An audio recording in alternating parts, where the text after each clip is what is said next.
Hello, welcome to the media tour of our monthly walks through the Geneva landscape. In the past, if you followed us, we made standardization, security, AI and other tours. This tour is rather specific because in addition to Geneva landscape, we'll also navigate broader landscape and seeing how media is covering digital developments. As you know, this is one of the most pressing issues of our era. What to do with cybersecurity, artificial intelligence, data, quantum computing, and the list is long. Mainstream media is shaping to the large extent the way how we cover digital developments and what are the policy and governance priorities. And it is exactly where the interplay with the global media scene and Geneva policy and media developments comes into the focus. And it is also the main theme of our discussion today. I'm particularly honored that for this event, we are joined by Geneva Press Club, represented today by Pierre Reucci, Director of Geneva Press Club. Welcome, Pierre, to the media tour, and thank you for joining us in this endeavor. We have also with us two journalists representing or trying to bring to us two interesting spaces within Switzerland and in Europe when it comes to the digital policy. We have Richard Verley from Latam. He is the EU correspondent based in Paris. That we will be hearing from Richard more how digital policy and how Geneva in particular is seen both from Brussels and Paris. Welcome, Richard. We have with us Lucas Mader, a technology editor of NZZ. Lucas is joining us from Zurich, obviously, but he will also bring and try to bring how the digital and how is covered in the German-speaking part of Switzerland, but also in Germany. This is the first step in our journey towards more inclusive coverage on digital policy and effective worldwide. We'll be later on visiting London, New York, Los Angeles, Hong Kong, Beijing, Moscow, and other capitals from where the digital is becoming pressing issue. Now, without further ado, I would like to invite Pierre to tell us why in particular you joined this endeavor and what is the importance of the coverage of digital issues for the Geneva Press Club. Pierre. Thank you very much, Jovan. It's a great pleasure to be here with you and to have this partnership with the Geneva Internet Platform. Very interesting initiative. So why we are here? Because you invited us, and we are very happy to be here as the Geneva Press Club. For us, Geneva Press Club, the digital issue is for sure very important too, because we are a platform, and more digital platform of information. We organize press conferences and we organize also debates. And these debates now with the hybrid system, the digital opportunities have a worldwide diffusion possibilities. So it's interesting. And as a journalist, I'm for sure very interested also as the way the media cover today technology. Myself, and I perhaps have the opportunity to tell a little bit about that later on. I was covering some technology, even though I'm not a scientist for sure, but I have some experience of covering technology in Geneva. So I think it's a very important topic on today's day, where digitalization is one of the central theme in all our human activities, and we see that with COVID it has even taken a much bigger importance. So I'm very glad to listen to you, and especially to the invitees, to our journalists online, to see and have this exchange about media coverage and of the digital world in Geneva specifically. But I mean, saying Geneva or Silicon Valley or whatever, I know we know now that the world is very close and has come together because of the digitalization. Thank you very much, John. Thank you, Pierre, and thank you particularly for bringing this interplay. You highlighted you are a non-technical person. You have background in, let's say, general journalism, and that would be also interplayed, which we'll have during the discussion. But we are particularly honored to have today with us Dr. Stephanie Borg-Psaila. She's Director of Digital Policy at Diplo Foundation and the Geneva Internet Platform, and she's a former journalist. Therefore, within Diplo, Stephanie is reminding us on this media aspect, and I will invite her just in a few seconds to give us the landscape. What is the current situation and where we can anchor our discussion? But before Stephanie starts, let me just inform you that our events, at least our intention is to make them as interactive as it is possible. Therefore, you can use the chat function if you're joining in Zoom, because some of you are joining via Facebook, YouTube. You can pose the question and make your comments. It will be reported by Andriana, who is our moderator of chat session. Steph, in the preparation, we put this Gartner curve. Maybe Arvin can display it as some sort of visualization about the hype in the coverage. Could I just paint the landscape for our discussion today before we invite Richard and Lucas to reflect on other aspects? Steph. Sure. Thank you, Jovan, for the floor. So in preparation for the discussion and the comments that will come, I'll try to give a little bit of context using the phrase from popular culture that we used to announce this event. And that's the good, the bad, and the ugly. And I'll start with the bad, and we'll keep the good for later. I'll start with the bad in the sense that, as the Gartner curve is showing us here, we tend to, let's say, pick up on the sensationalism, on the hype. I think it's natural. But the digital policy coverage, the coverage of digital technology, is not excluded from this tendency for us to look for sensational and hype and inflated headlines. And a few examples, for instance, in early 2017, I'm sure you recall, when blockchain was seen as the mother of all technologies. It was seen as the silver bullet that would solve all the world's problems. So there was, we can say, a hype on blockchain, which has today calmed a little bit down and is more reflective of the reality of what blockchain can actually do. We can even illustration of Google search, maybe we can display, which is very visual. And then. Yes, exactly. Then there is also, I would classify this under the bad, is the fact that sometimes there is the missing media coverage. And back to the hype, there is the search, the graph indicates the search for, in the Google search for blockchain in January 2017 compared to today. We move on a little bit to the missing coverage, and we're here referring to the major development related to the UN Cyber Open-Ended Working Group.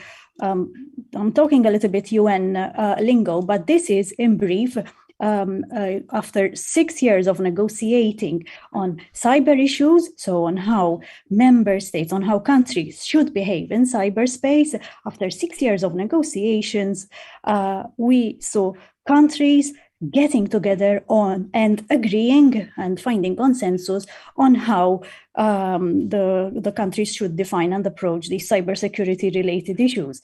And let's say the major news about that was the fact that countries like China, Russia, and the USA and others, who don't usually see eye to eye most of the times, they got together and agreed on certain things related to cybersecurity. But what happened? Media went silent on this. It was barely picked up. And we feel that a major development such as this should have been picked up, especially when you see a lot of news, a lot of headlines referring to cybersecurity, ransomware attacks. So we get this, a little bit scary headlines about the cybercrime, cyber attacks, and such an important development went missing. And then we also see sometimes the coverage in the media of digital policy, which doesn't really go deep enough. So that's the bad. The ugly is when the media misreports, unfortunately. It doesn't happen a lot, very few instances, but when the media misreport some of the factual developments, that is really something that really needs to be improved. And the example here is from actually 10 years ago, when the media reported that the UN declared that internet access was a human right. As soon as one report appeared in the media, several reports echoed this same headline, and they all carried the same mistake, unfortunately. So that's the ugly. The good is essentially everything else. So we're not saying at all that the media isn't doing a good job, far from it. The fact that digital aspects have become mainstream and there is so much coverage nowadays of the digital issues is testament to the really good job that, on the whole, that the media is doing. But there's a but. We feel that the media should stay away from sensationalism, from the hype, and should concentrate really on the deeper aspects on how all these issues affect people on an everyday basis. So really on the impact of all these issues on citizens. It's not easy to achieve, but this is something that needs to be done on a more, let's say, on a higher level. And this, I go back to the Gartner hype cycle. So what we should see more in the media is the avoidance of the pitfalls of the overhype and more the realistic aspects of what is really happening in digital policy and how it affects us on a day-to-day basis. Thank you, Steph, for a great summary. We'll get back Gartner curve on our image, and thank you also for finishing on the good side, because we invited journalists, and it was a bit of healthy criticism in the Diplo spirit. But I'm sure that knowing both Richard and Marcus and Pierre, that would be a good introduction for a serious discussion. Richard, time for you. Is it good, bad, or ugly? Tell us all aspects, how you see digital coverage, not, let's say, the general digital coverage from your experience on, let's say, more political general journalist. Later on, we'll see from Marcus on the tech dynamics. And in preparation, what I've been hearing from many journalists is delicate dynamics within the editorial boards between, let's say, digital moving out of pure tech into becoming more political and geopolitical. Tell us your view on this trinity, good, bad, and ugly. Well, thank you, Jovan, and thank you, Stephanie, for giving us the framework of the discussion and some argument to debate. First of all, I'd like to introduce myself a bit longer for those who don't know me. I'm working for the French language newspaper Le Temps, based in Geneva, and I'm indeed covering European affairs, but also covering France. I'm now based in Paris. I used to be based in Brussels for several years, and at that time I was solely devoted to the European Union. Now, when it comes to the the question of the coverage of digital issues in the media, I would start to make a strict and important difference. Whether we talk about, let's say, the issue of the impact of digital policies, digital technology on our daily life, So how does it impact our daily life? And for that, there is a certain type of coverage. And secondly, the technology issues. And if you allow me, I would not talk, as Jovan said, I would not talk much about the coverage of technology issues as such. My belief is that those technology issues, I mean, new technology, and all the question related to the creativity, innovation, research, blah, blah, blah, they are quite well covered because they are followed by reporters dedicated to that. And very often, if I take the example of my newspaper, Le Temps, we have someone who look after all kind of innovation which affect, let's say, the digital landscape. When it comes to digital issues in general, the difficulty we have is that they are of two sorts, I would say. First question we have is how do we deal in the media with the impact of digital policies in politics, in diplomacy, in whatever field Diplo Foundation is active. And this is sometimes difficult because we do not see, we know that digital policy and digital challenges, they have a very heavy impact, but we do not know how deep this impact is and where we can see when practices are changing, because of this new world we are in. The second dimension I'm seeing is when it comes to digital issues, the difficulty is that they are very often formulated by people who don't know much about them. And this is why I would strongly give a big applaud to Diplo, because at least this organization and these people we are now together, they know what they are talking about. When it comes to the UN, very often you have people talking about digital issues who simply can't explain what is behind the formula, the words that they are using. So we need translation. So the first challenge for the coverage in the media of digital issues is the challenge of translation. Who is capable of explaining to us in what way the digital world, digital cooperation, digital innovation is reshaping politics? And who are the good interlocutors? We have a problem there. We do not have that many interlocutors capable of this translation. That's my first thing, my first point, sorry. Second point I want to make is how to make this attractive for the readers. We are journalists. It's quite easy for us to write a story or to produce a video, a short film about a subject. But the real challenge is how do you attract the readers and how do you convince them that this subject is important? And here again, I believe we are lagging behind. We do not know yet in our media, we do not know how to convince the readers of the importance of the digital subject. And I think it comes from two main problems. First of all, the problem is that when you talk about digital issues, you're talking about something which is addressing a generation gap. We, for example, in the newspaper, print media, we have a readership rather old, and that's a problem. People who read us, people who buy the print edition are way older than those geeks who are using the technology. So how do you convince those people that this is important? I will give you a simple example. I was yesterday in Neuchâtel in Switzerland, and I was giving a conference on the future of Europe, to make it short, future of the European Union. Part of my expose was on the necessity for Europe to address digital challenges. In front of me, I had around 60 people, and they were all over 55 years old.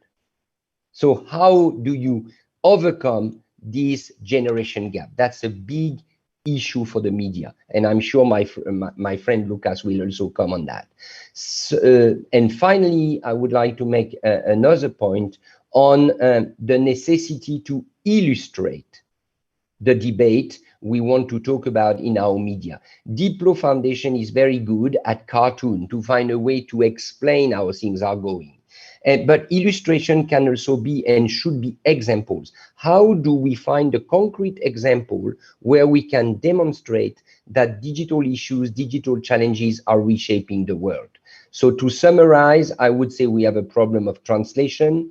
Who are we talking to when it comes to digital issues? And secondly, we have a problem of readership. Who is our audience and how do we talk to those people who are not connected daily? And finally, we have a problem of illustration. What examples we find to convince our audience that the problem we're talking about are really important. Thank you, Richard. Quite a few lost in translation and quite a bit of work for reducing this lost in translation, not necessarily between different languages, which is usually the case, but between different generations, professional culture, and other actors. Lucas, how can we reduce this lost in translation from your perspective, or any other point on this general coverage? Over to you. Hello, everyone, and thanks for the invitation. Maybe just one point to my background, because I think it's important also concerning the question of translation, which I find very interesting. I worked as a tech editor for the NZZ, die Neue Zürcher Zeitung, now as for 1 year. And before I was, for years, I was a political journalist, correspondent, also in Bern at the federal politics, Swiss politics. So during my studies, I did a little bit of IT, but actually my main background is a political one. So, and this point, I think it's very important when you're talking about translation, because I think it's not only about the translation from the expert, from the politics towards the audience. I think one problem of the media coverage about tech subjects is also the knowledge of the journalists, because digitalization is everywhere. So in all the fields, journalists are covering, and so you have to, if you want to cover it in a good quality, you actually have to have two kinds of knowledges. You have to know about the technical aspects you're writing about, but you also have to know about political ones, or about the industrial sector you're writing about, or it depends on which field you're writing about digitalization. So, for example, I will take the example which Stephanie brought up, the agreement of the UN open-ended working group. So you have like the whole field of cybersecurity, on which I'm a little bit specialized.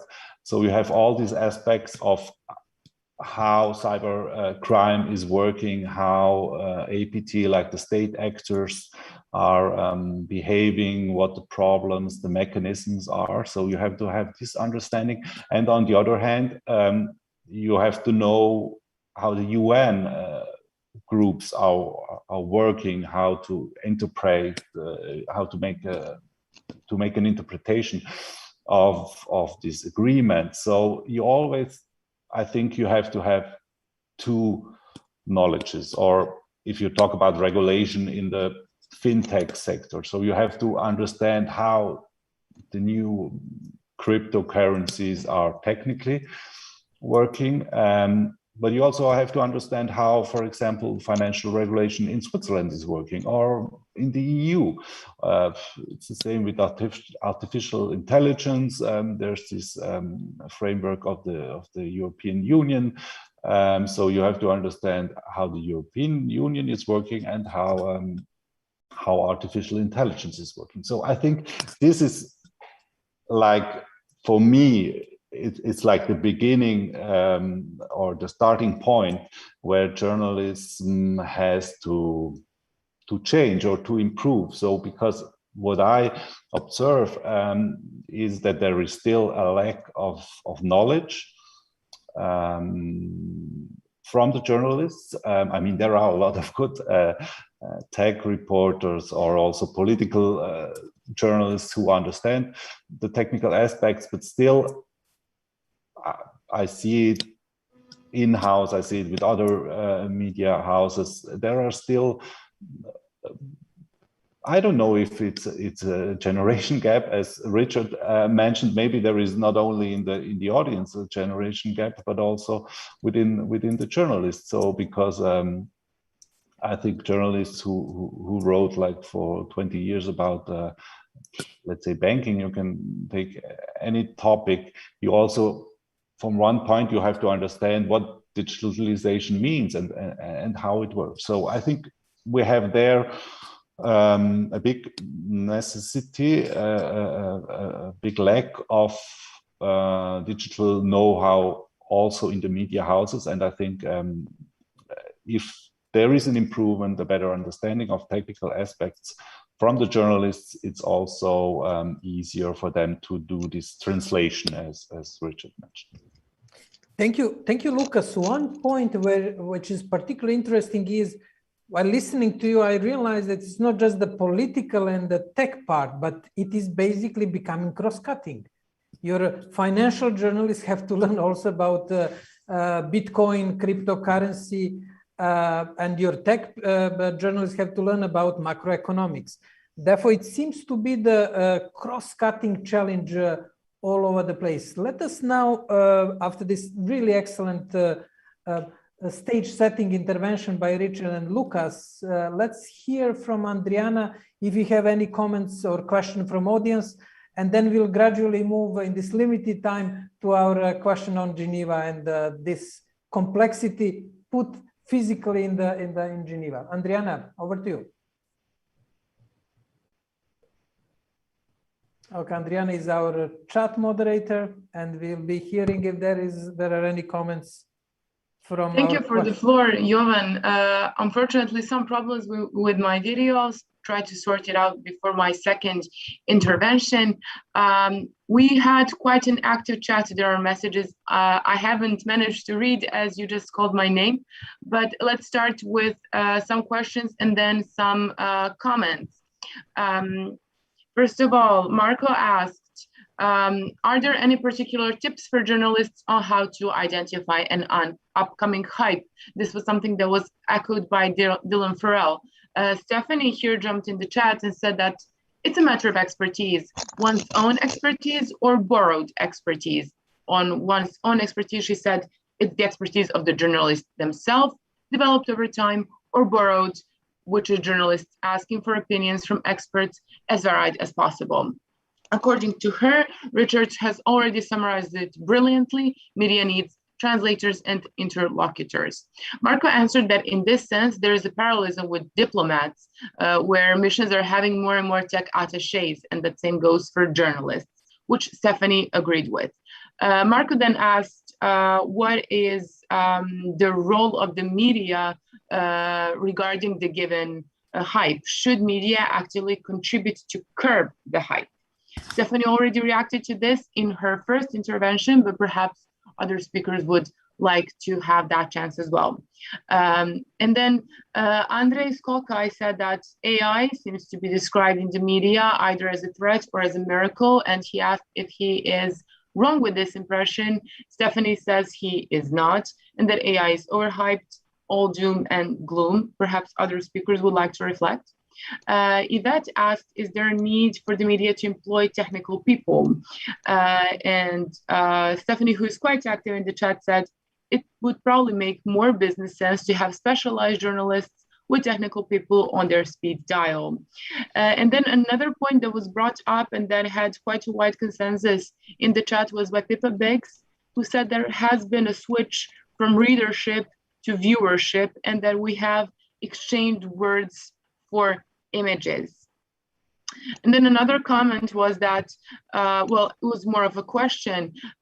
Since media is a commercial entity driven by profits, how can you realistically expect to improve quality of writing about a very technical domain by dumbing it down without falling into sensationalism?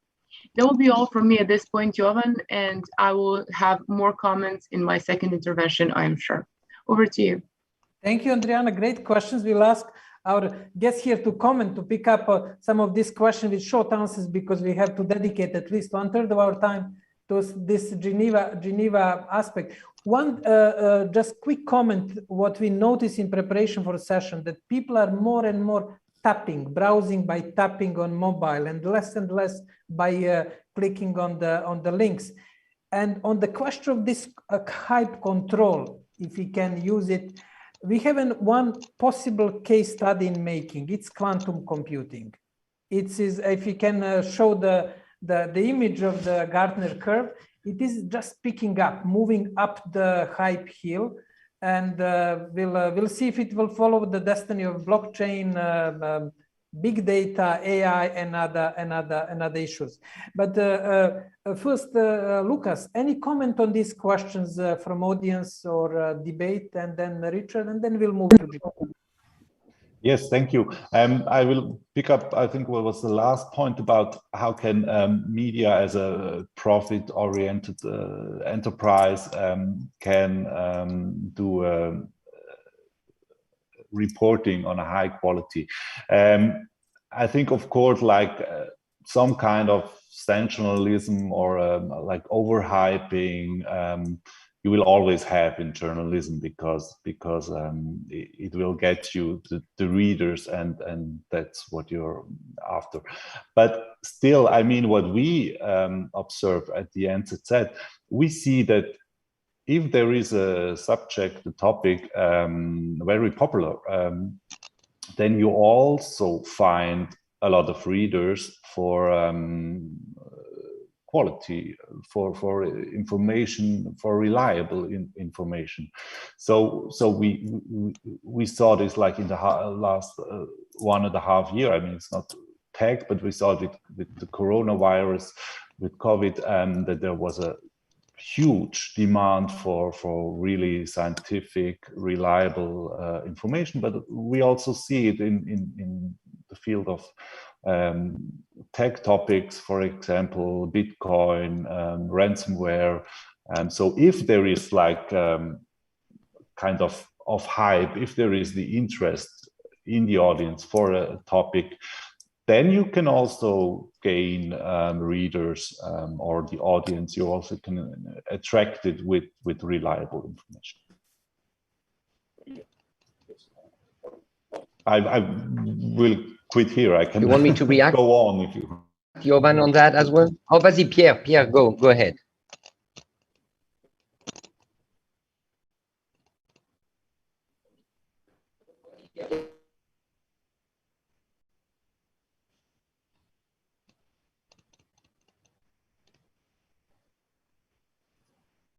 Is there a sound problem, Geneva?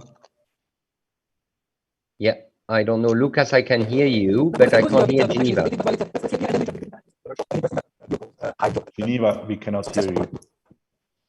Geneva, you seem to be either on the moon or somewhere else.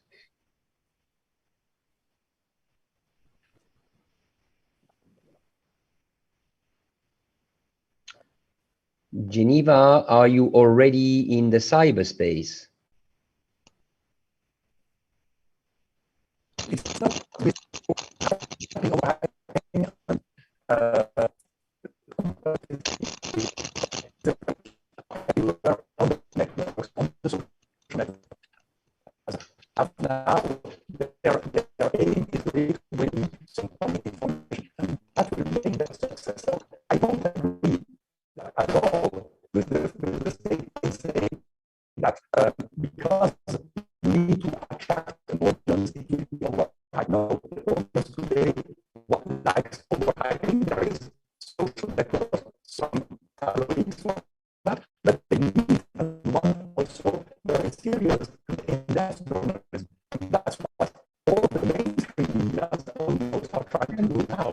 Shall we mute Geneva while they get their sound back?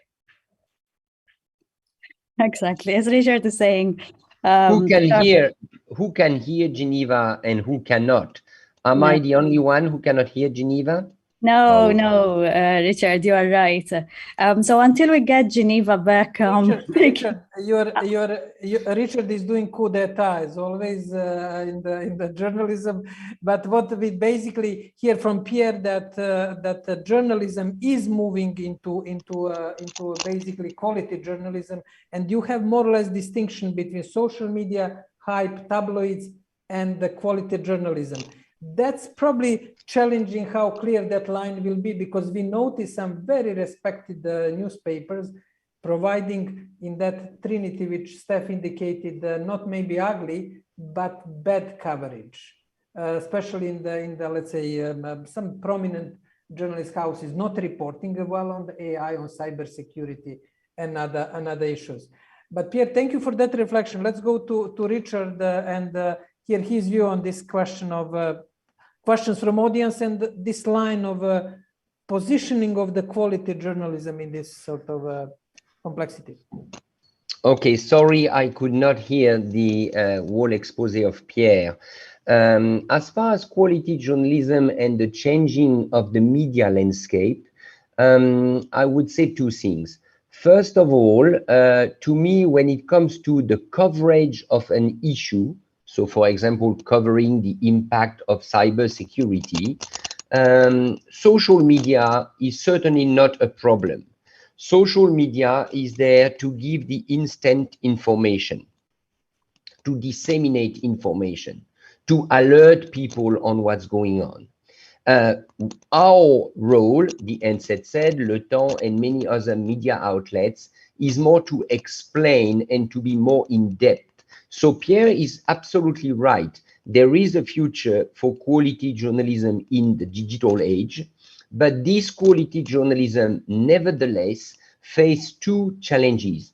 The first challenge is that, and I would come again to my question of translation, is not always equipped. Lucas is the tech editor at the NZZ. We have a tech editor here, but let's take the example of our international desk here. We do not have a reporter devoted to cyber digital issues.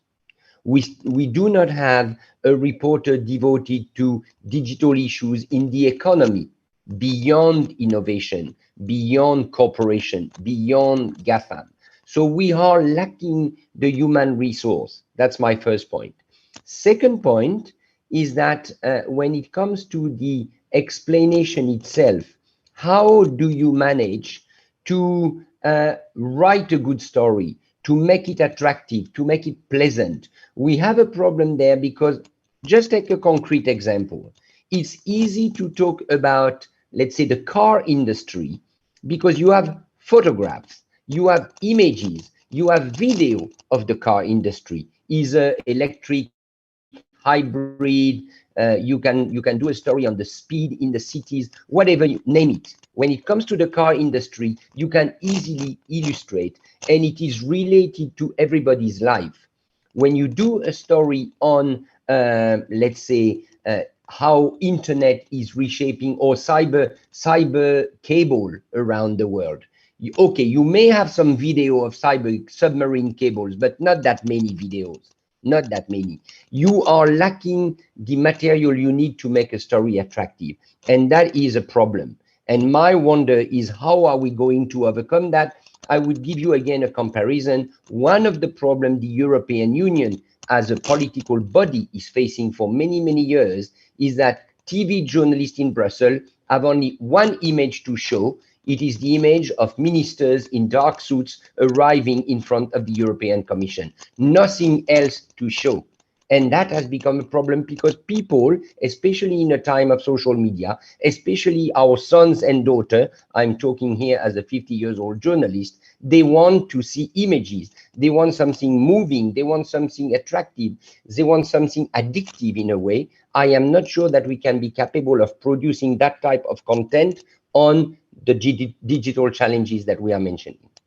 Thank you, Richard. Lucas, if you're back, because at the end of your statement there was a bit of a technical problem. We lost you for a few seconds. Could you reflect, conclude that, or reflect on what Pierre and Richard were adding to this? Yeah, maybe 2 points I would add to what Richard said. I mean, I agree with him on the lack of images. I mean, it's it's an abstract subject, and it's hard to write about program code lines of an algorithm, for example. So you cannot really illustrate it or take a picture. It's very abstract.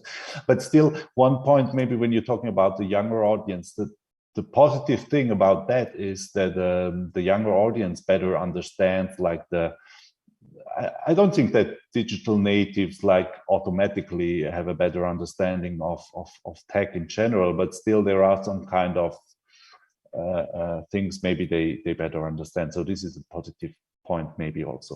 And one point I would like to add about the lack of humans, about what Richard said, like that the foreign desk doesn't have a tech specialist. So that's what I was reflecting about before, and this is very important, that every desk, every department of a newspaper of a media outlet has the expertise on digital topics. So and talking about the hypes and how to see them is to wait to see them, to recognize them, is that you have the expertise with the journalist, and if you don't have the expertise, then there is a greater danger that you follow the hype, that you also do the hype. So this is really important. And if you don't have the expertise, you're also more dependent on external expertise, on experts in their field. And yeah, as we all know, there are very good experts, very reliable experts, but still there are also kind of experts who want to hype something. So if you're dependent on them, then it's also the danger there that you will hype a topic. So still, I mean, in conclusion, it's always the same thing. The journalists, they have to have their own expertise in tech topics, in digital topics, and in every field. It's like digitalization, the digital transformation of the economy. Every enterprise they have to think about, they have to have a kind of expertise. So every journalist will be has to face like the digital transformation in his own field. Thank you, Lucas. I can see already the list what to do for the editors of the newspapers emerging from this really rich discussion. We have about 10 minutes to bring this discussion to Geneva.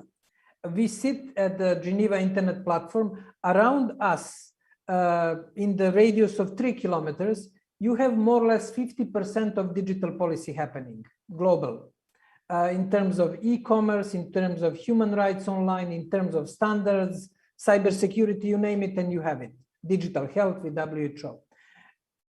What we want to ask you, but Pierre can start with the reflection, how we can bring this complexity now to Geneva and simplify it, ensure simple thing, that what is going on in Geneva can be reported to the world and to the digital community, but also general population. Pierre, what would be your short reflection on this challenge? Yeah, as you say, digital Geneva is very digital intensive in all different types of topics. And this brings me back to what I agree with Lucas telling about the knowledge of the journalists. I think today journalists must all have a certain knowledge in their field about what means digitalization, because digitalization is everywhere. And I must say that at least 20 years ago, for example, beginning of the year 2000, when I take the journalists as a whole corporation group, journalists are not very geek. They are not very interested in that. They're not very geek. They are not very geek, I must say, but it has changed a little bit. I'm going to explain you why. But to that time, I remember I was coming back from the US. I spent 95 to 2000 in the US. the development of internet was a huge thing. I came here and I was trying to tell the journalists, the people, listen, we have to go in that field too, we as journalists. And many were saying just, you know, it's a fashion. It's not more. It will disappear again. And you couldn't believe that. And journalists also here in Geneva today, I mean, the journalists who cover the Geneva life, international life, are probably not the most techies. These are political journalists because they are in the UN, they are talking about the confrontation of power, they are talking about Syria, they are talking about development, etc., where tech issues are not the highest, even though in these fields too, tech issues are becoming big. So I think one of the answers we should give is that journalists in their field must have a kind of tech digital education so that they can really understand what's going on. I mean, being today an economic journalist or a banking journalist without being able to explain all about Bitcoin, I think it's a real lack. You can't be a journalist if you ignore Bitcoin industry today. So it's a totally new formation that is needed. Now, the new generation of journalists, I think, because they are digital native, doesn't mean, as Lucas said, that they are forcibly, that they have the knowledge of digital, but they are living in a world where they are familiar with this.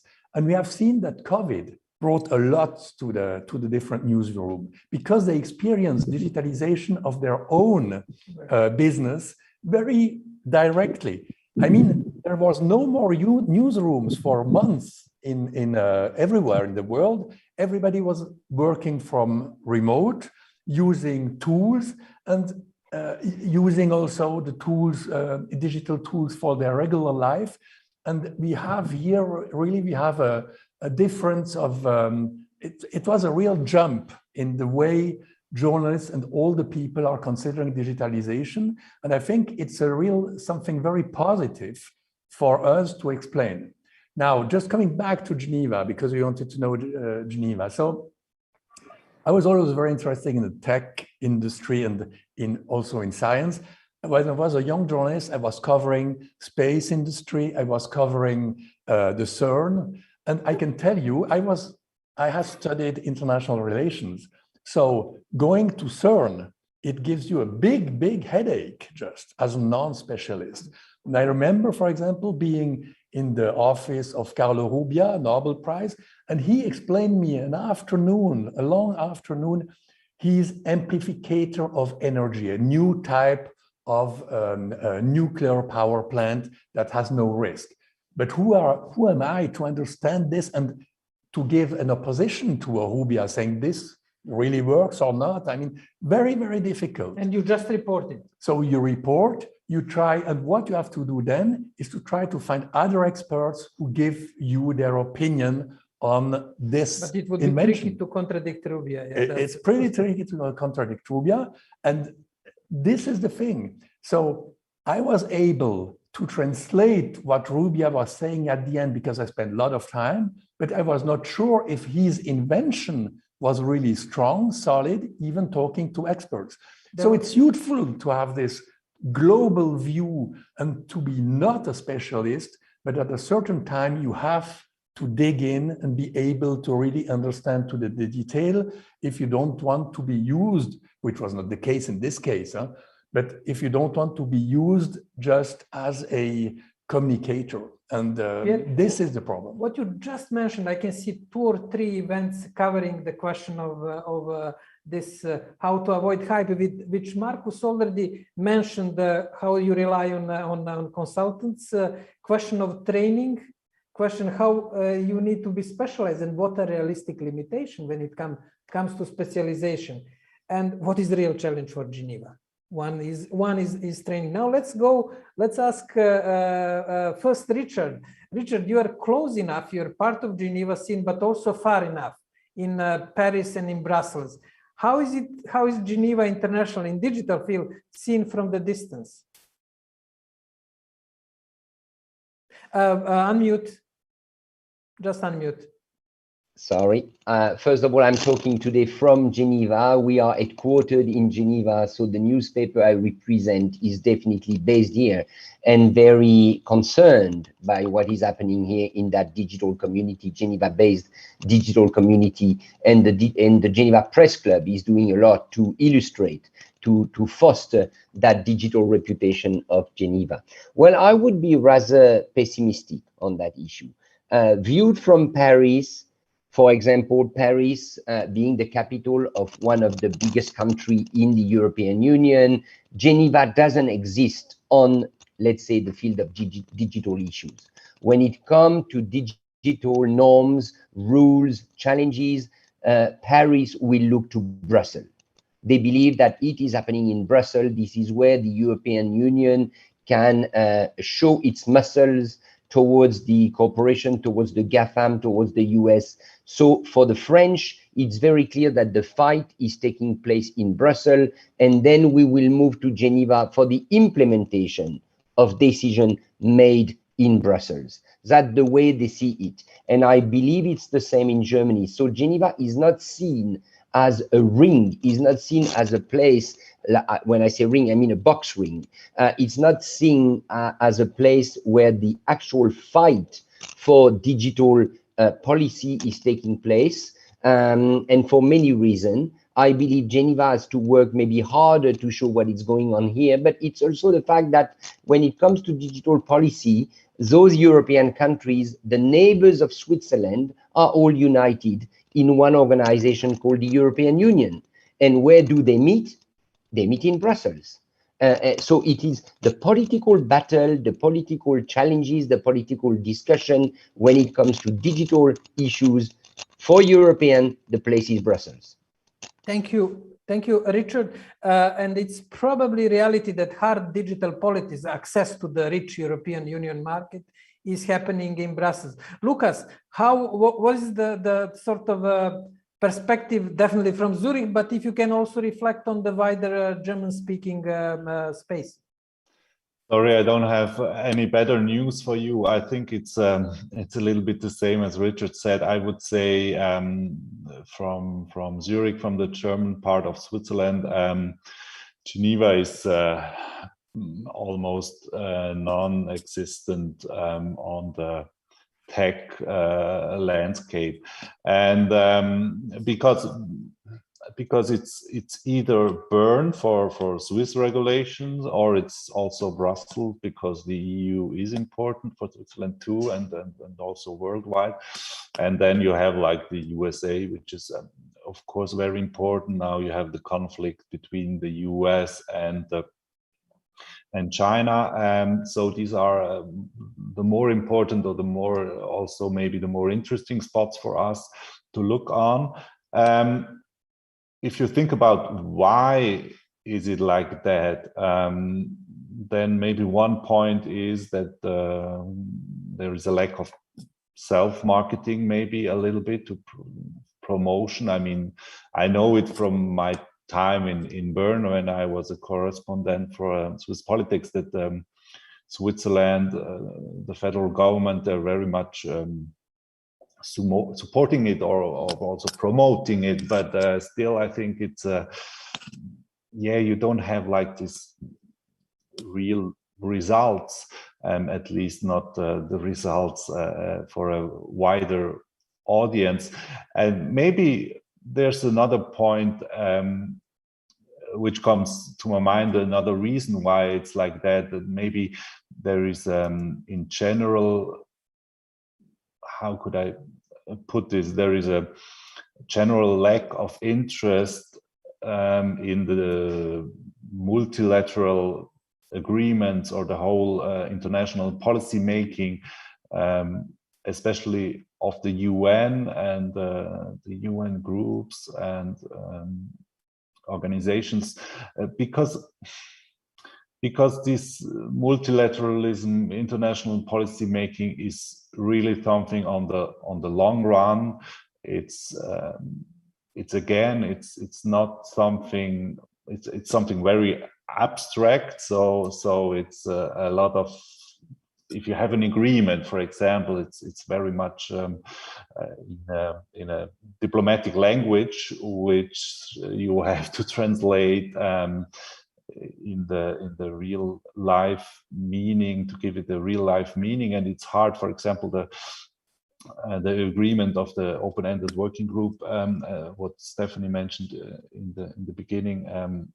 This is something, it's hard to say what are the real consequences in everyday life or in the different countries. So because there are regional groups working on capacity building and what does this mean? And so this is the whole diplomatic, how can you say, this level is anyway hard to understand and maybe even harder in the field of technology.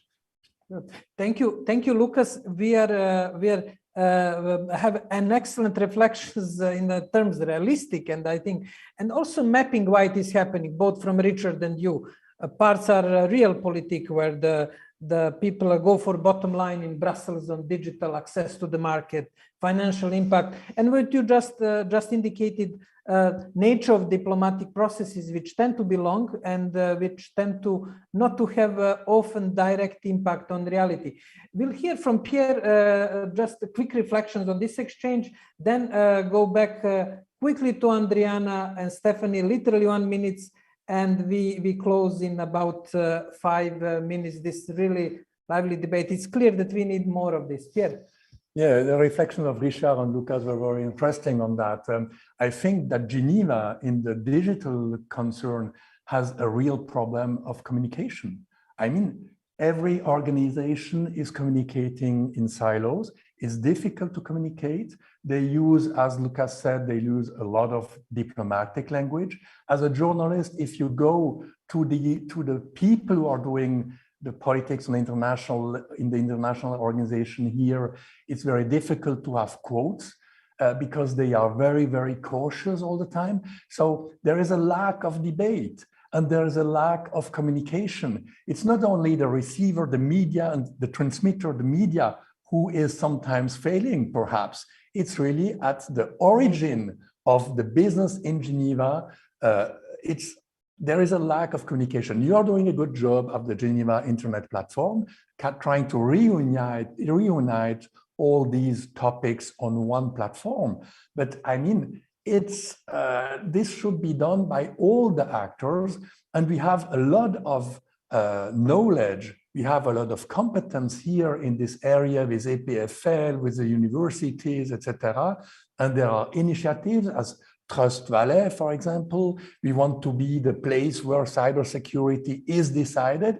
We have a lot of companies who are active in this, but who knows it? I mean, they make one press conference to say, we are Geneva, Lausanne, Trust Valley, okay, and then it disappears again and nothing exists.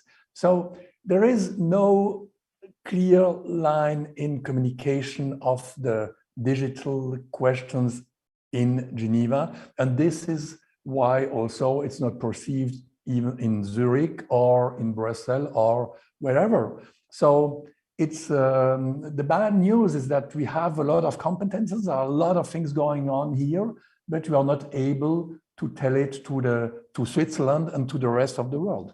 Thank you, Pierre. Wow, what an interesting discussion. What I really like today, it's a clarity of the language, and we speak with utmost clarity. Thanks definitely to Lucas and Richard and you, Pierre. Now let's hear Adriana. We don't have a time for questions. We will forward the question, but could you just make a few highlights from the text chat, and then we will ask also Stephanie for a quick reflection on this trinity: ugly, bad, and good.